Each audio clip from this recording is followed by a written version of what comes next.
Bienvenue dans Au cœur de l'info sur France 24. Il est 19 h à Paris, à la une de l'actualité en France. Des centaines de blocages. Dans 10 minutes, le débat il est consacré au nouveau Premier ministre en France, Sébastien Lecornu. La France connaît donc un 10 septembre sous tension avec des centaines de blocages et des dizaines de milliers de manifestants à l'occasion du mouvement Bloquons tout.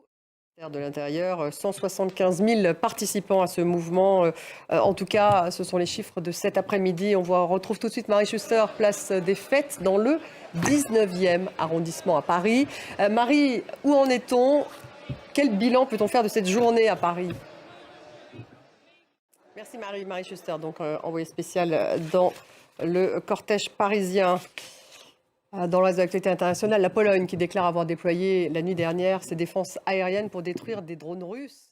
Et Varsovie a demandé à l'OTAN d'activer l'article 4 du traité atlantique qui prévoit des consultations entre alliés en cas de menace contre l'un de ses membres après les incursions justement de drones russes. Alors comment ça marche? Rebecca Martin. L'actualité au Proche-Orient avec l'armée israélienne qui dit avoir frappé des cibles militaires des rebelles Houthis au Yémen au lendemain de l'interception d'un missile tiré par ce pays vers Israël. Et puis la flottille pour Gaza a affirmé donc qu'un autre de ses bateaux avait été touché dans la nuit dernière près de Tunis et dit soupçonner un drone 24 heures après un incident similaire. Les détails avec Olivier Fessol. Et pour terminer, sachez que le prince Harry, en froid avec sa famille, est arrivé à Clarence House, la résidence londonienne du roi. Tout de suite, le débat, il est consacré à la politique française. La France a un nouveau Premier ministre, Sébastien Lecornu. C'est un proche d'Emmanuel Macron. On va revenir sur son parcours.